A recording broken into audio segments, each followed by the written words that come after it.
Aadmi party ఆప్ convener Delhi మాజీ ముఖ్యమంత్రి అరవింద్ కేజ్రీవాల్ మరోసారి చిక్కులో పడ్డారు.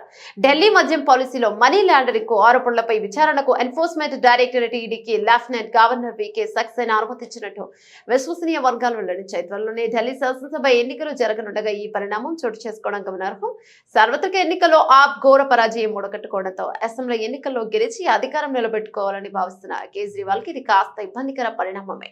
కేజ్రీవాల్ పై గతంలోనే మనీ లాండరింగ్ కేసు నమోదైనప్పటికీ విచారణ మాత్రం ఇంకా ప్రారంభం కాలేదు. ఉన్నత స్థాయి పదవుల్లో ఉన్న వారిని విచారించాలంటే గవర్నర్ అనుమతి తప్పనిసరిగా అని సుప్రీంకోర్టు స్పష్టం చేస్తుంది. ఈ నేపథ్యంలో అరవింద్ కేజ్రీవాల్ ను విచారించేందుకు అనుమతి కోరుతూ ఢిల్లీ ప్రభుత్వ ప్రధాన కార్యదర్శికి ఈడీ లేఖ రాసింది. ఢిల్లీ మద్యం పాలసీ రూపకల్పనలో అక్రమాలు జరిగాయనేది బీజేపీ ప్రధాన ఆరోపణ. ఈ కేసులో కేజ్రీవాల్ ను మార్చి 21న కేజ్రీవాల్ ని ఈడీ అరెస్ట్ చేసింది. సుప్రీంకోర్టు ఆయనకు బెయిల్ మంజూరు చేయడంతో 5 నెలల తర్వాత జైలు నుంచి విడుదలయ్యారు.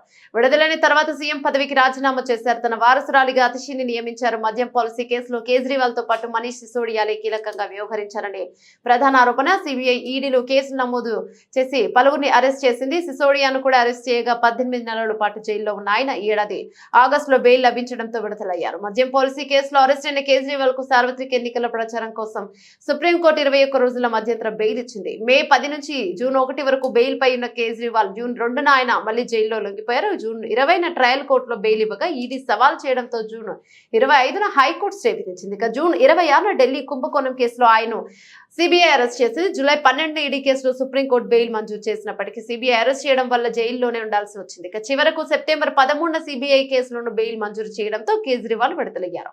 ఇక మద్యం పాలసీ వ్యవహారంలో సౌత్ గ్రూప్ నుంచి 100 కోట్ల ఆదాయం అనేది ప్రధాన ఆరోపణ.